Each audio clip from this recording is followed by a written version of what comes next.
Welcome to the Just Zander podcast. I'm your host, Zander Gray, and today is episode 8. We're on episode 8. As you can see, if you watch the video, I'm still trying to figure out the setup here, where I'm going to place the camera, but for now, this is where it's going to be. And I apologize if I am going to be sniffling or blowing my nose because I'm not sick. I am just very stuffed up from allergies. So excuse me. Oh my God. Okay, so episode 8 today, and this feels like a flamingo shirt day. So I don't know why, but it just feels like it. And today we're gonna talk about panic attacks, my experience with them, my experience with I think panic attacks are equivalent to anxiety attacks. I didn't really, excuse me, again, I apologize for all the sniffling. I think they're very similar to each other, and I didn't really do a lot of research on them. I just knew what it was. So here we are. And let me just do a quick check real quick. Hold on. Okay, we're good. And yeah, I know I could have not record today, but I have to stay consistent. And this is the truth and the reality of it. No, I'm like the post office near or sickness or whatever. I'll be recording the podcast. So here we are. And so again, today we'll be talking about panic attacks. So the first one that I could remember, I've never had them before. So to date, let me see here. To date, I think I've had 3 so far. And as far back as I can remember, as vividly as I can, I don't remember having them when I was younger. Okay, so I'm in my 30s right now. I'm 32, so wow, I didn't even know my age. And I'm 32, going to be 33 this year. And as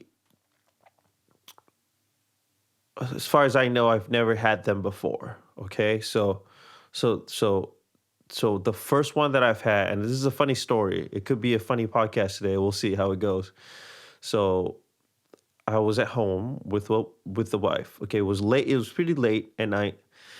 I think this was, I want to say, either a year ago or 2 years ago. I'm not sure. And we were watching a movie. We were watching The Disaster Artist. Okay, and if you don't know what that movie is, it's about Tommy Wiseau. He made a movie called The Room. It was infamous for being the best, worst movie of all time. And if you haven't seen it, please watch it. But the movie that I'm watching at that time, it was called The Disaster Artist. It was about Tommy Wiseau making that movie, The Room. Okay, so I was watching that, I remember, and it was late at night, and we were watching the show and the movie, and like clockwork, my wife is on the couch and she's falling asleep, as she always do when we watch movies late at night. Understandable, because our couch is very comfy. I understand. So we were watching it. I don't particularly remember what scene, and I was sitting there, and again, I wasn't drinking, I wasn't smoking anything, stone cold sober, okay? And wait, was I? Yes, I was I was stone cold sober. So out of nowhere, my heart started racing. Okay, so I was like, okay, that's weird. Maybe it's nothing. Maybe it's because it's late. So I got up, got some water, and then my mind started going. It started going. I'm like, oh, what if it's a heart attack? Do you have a pain on your left arm? It is a heart attack, and it just all the negative thing that could ever go through your head did, and it was crazy. It was weird, and I was just I started panicking hard. I'm like, my heart started racing even more, and I was like, oh my god, I'm having a heart attack. I'm having a heart attack. I don't know why I was thinking that, but so I woke up my wife. I'm like, hey, I don't know what's going on, but my heart is racing, and you may or may not have to take me to the hospital. It was that bad, and but I think I'm okay. I think I'm okay.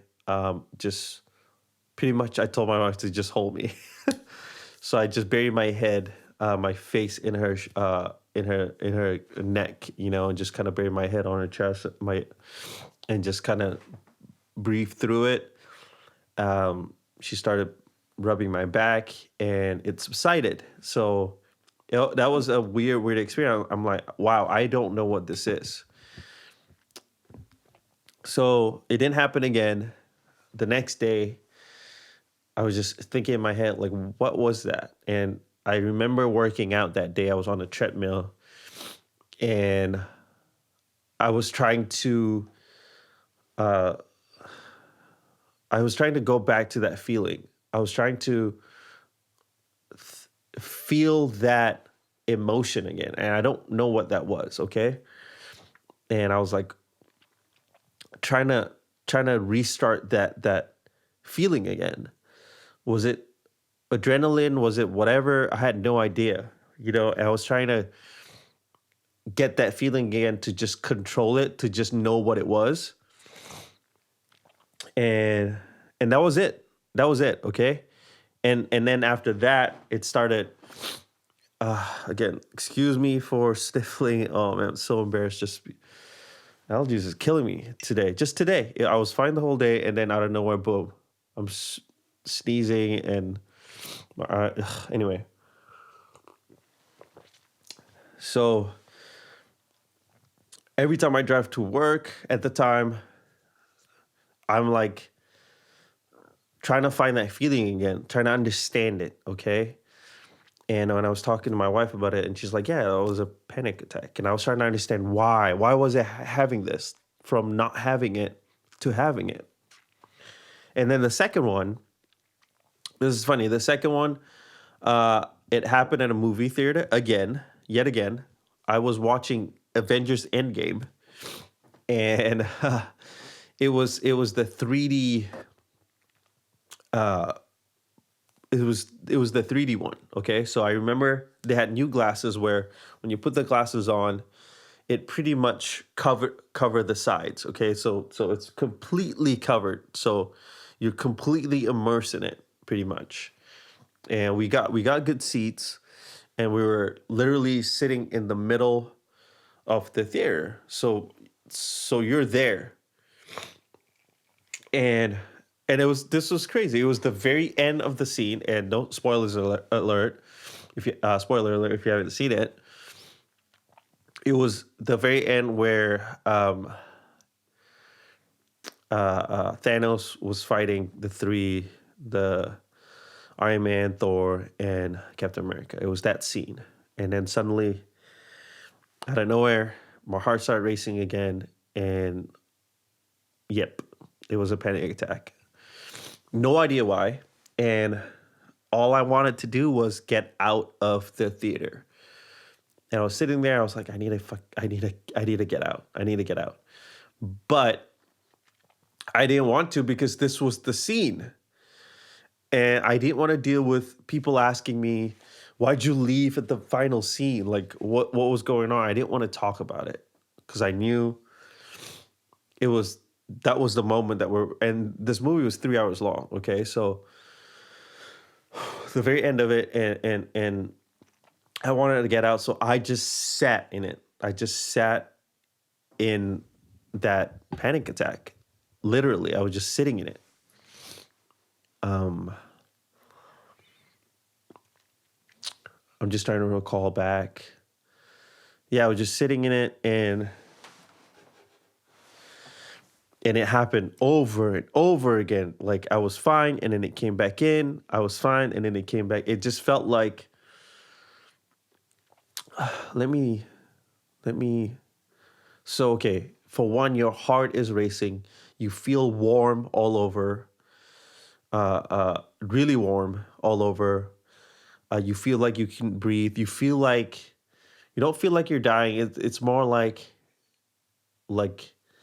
somebody is squeezing your whole body together. That's what it feels like. That's what it felt like. And like just the most uncomfortable feeling you can have, the most heart racing thing you can have. And it's just, you're just fighting it. And yeah, I just sat in it. I mean, I just sat in it and fought it and just pretty much told myself that I was going to be okay. I told myself that I'm going to be just fine. I'm not going to die. It's just a panic attack. Calm yourself. Nothing's going to happen. You're going to be alive. By the time the movie's over, you're going to be just fine. You're going to be driving home. Didn't understand why that happened. Okay. And I think it happened a few more times. Not that day, but another one was I just did like an interview for something. And while doing the interview, had another one. And I was fighting it while doing the interview. And I'm trying to think that there's another time that happens. So,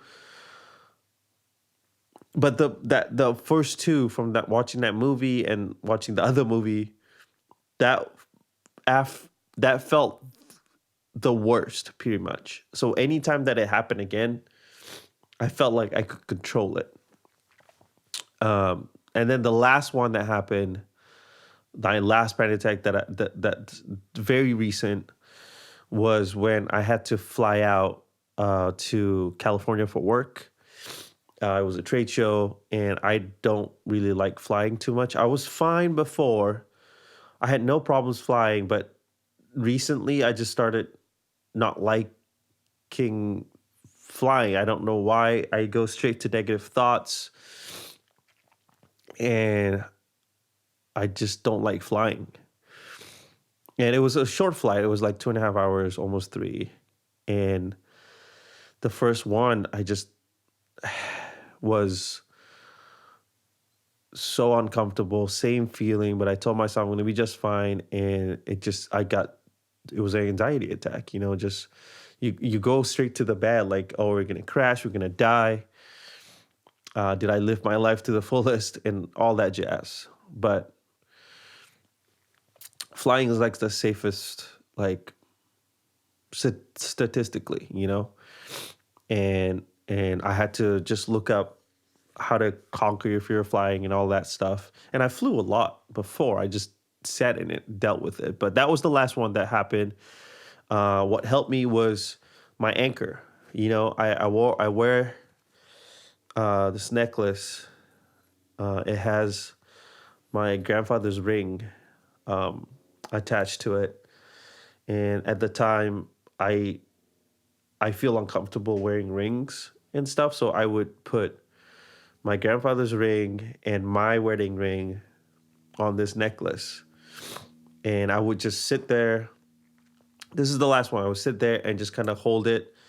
That was my anchor, and just kind of hold it steady and then know that it was going to help me. And it did. It brought me back to safety pretty much. And this is all real. And I think I had to go back and really ask myself where I was at the time, why I was having these panic attacks. And it come to find out, it's very normal for 30-something-year-old men to have these anxiety attacks because, I mean, there's a lot of variables because of where you're at financially, professionally, personally, all that. It plays a part into having or experiencing those attacks. And I think at the time I was still trying to figure out what I was going to do with my life. I know that I was going to be in music no matter what. I know that there are goals that I wanted to achieve, but they weren't specific. You know, it was more like, oh, I want to be a professional musician, a professional artist, professional producer, and do it for real, blah, blah, blah. But they weren't specific. Your goals have to be very, very specific, written down to the fullest, to the T, and then reverse engineer. That's the whole point of writing, having a vision board, and having that very specific goal. And I think at the time I just felt like I was lost a little bit. I felt like I wasn't where I wanted to be, and I wasn't satisfied, I think, with where I was at. I wasn't grateful. I wasn't content with where I was, and it got the best of me. And it's not embarrassing to talk about. I'm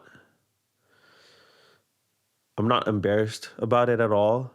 I found that speaking my truth and being honest with whoever's listening, to whoever that would need some sort of advice or my experience, because I can only speak from experience. I can only speak from my perspective, and I've had these feelings and these attacks that are real. I felt so helpless, which I hate having that feeling. I feel helpless. I feel vulnerable. I felt pathetic, not strong, useless. And I felt that way. And I had to, but luckily for me, that I have a wonderful support system like my wife to really do the best she can to help me by listening and understanding and giving me a helping hand when I need it. And that really helped, having that support system. And I just kind of, from then on, I just wrote everything down, wrote my goals, have a checklist, be extremely grateful each and every day. I do my best to, before I go to bed, to ask myself what went well today, even if it were small, but not like, oh, it was sunny, it was nice. No, what went well for me today and stuff, you know? For example, I had a great walk today with the wife. We walked a few times. I feel healthy, besides the allergies, but whatever.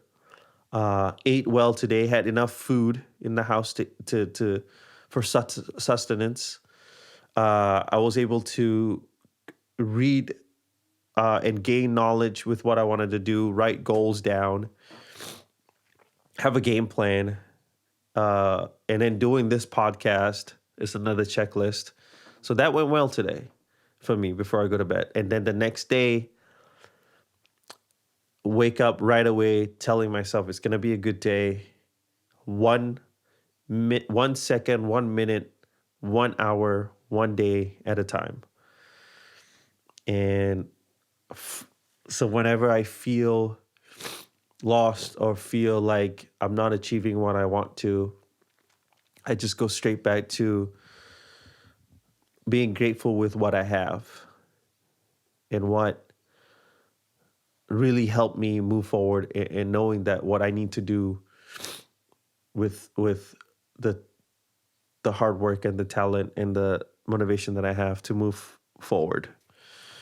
And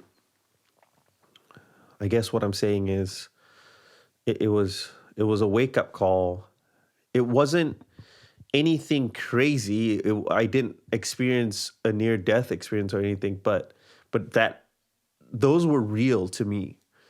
Those panic attacks and anxiety attacks were real to me. It just kind of woke me up to like, are you doing the things that make you happy, and are you moving forward towards your goals of achieving the success that you want, or achieving the goals that you want, or ambitions, or whatever?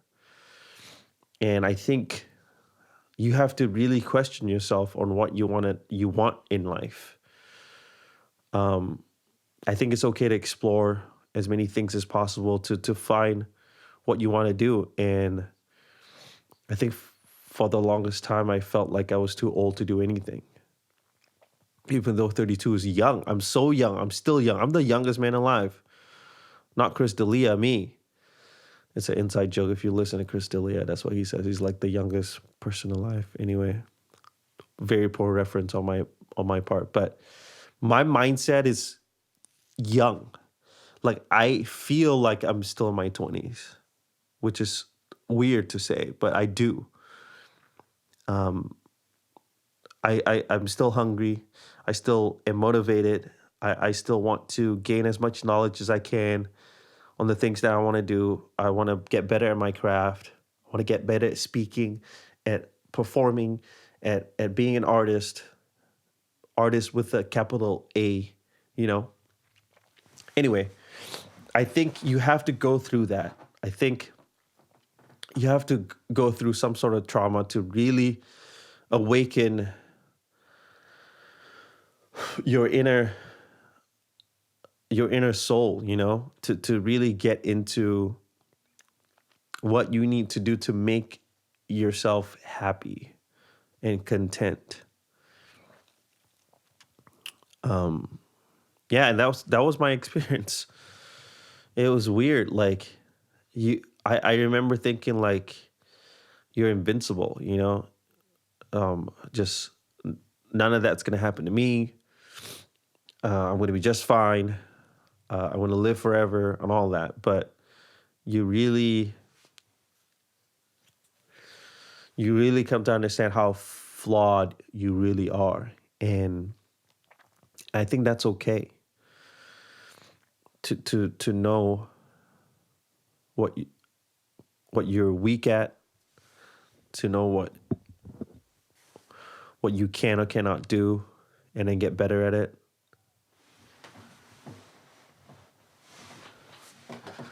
Sorry, I gotta check this real quick.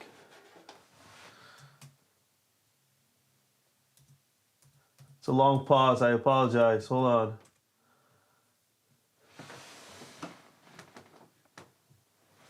So, yeah, to really understand what you need to do. And those attacks really woke me up, you know. And again, I don't know if it's gone. I'm pretty sure I'll probably end up having him again in the near future or whatever.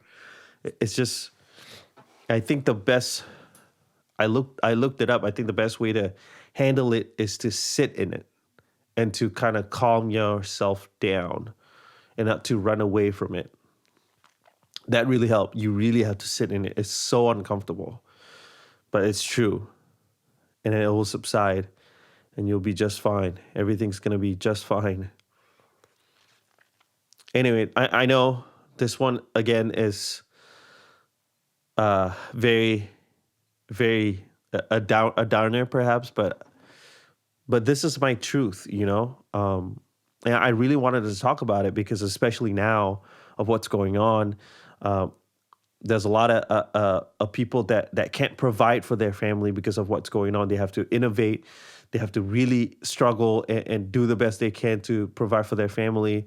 And it's hard. And the feeling of being helpless, of being vulnerable and weak, it's not, some people can't handle it. And it's hard, especially now. And I think this is the best time to talk about what I was feeling years ago. I think going through that gave me some perspective for what's going on right now, you know?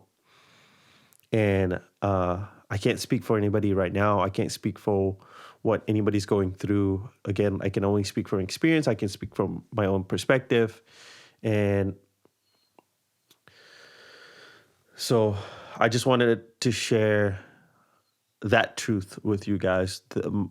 What happened to me, and how I dealt with it, still dealing with it. I'm not anybody special, but I think being able to hear it, if it does happen to you, that it's okay. It's really look at it as an awakening of your soul to really ask yourself what is it all for? So really ask yourself what is the end game, you know? Call back to the movie, but yeah. Um, anyway, that is it for today. Episode 8 is going to be on Tuesday. And also, I want to tell you that the lo-fi beat tape mixtape is out on May 15th, which is on Friday. 6 instrumental tracks that is done by me, South End Music, and Vapor God. Wonderful, amazing, talented producers have given me the chance to share what I wanted to do with that. So it will be out on May 15th everywhere that you can find music. And again, episode 8 of Just Zander podcast. It is finally available on Apple Podcasts. It's on Spotify. It's on Google Play. It's on Anchor, so you can find it everywhere. Please, please rate and review. I would like to hear from people that have taken the time to listen. Thank you. I'm grateful for you, and I've talked to a few of you guys already, and it's nice to have that conversation of my experience and them wanting to do a podcast and them talking about what they're going through. And I love those conversations. It really helps me to gain perspective from other people, get the feedback, and just be able to learn as well. So anyway, have a great day. This is episode 8. Again, I apologize for the sniffling. The allergies got the best of me today. Again, sorry for that. Have a great day, and thank you for listening. Please rate and review. If you're on YouTube, like and subscribe. You can find me everywhere at Just Zander on Instagram and at Just Zander Gray everywhere else. Have a great day, and I'll talk to you soon. Peace.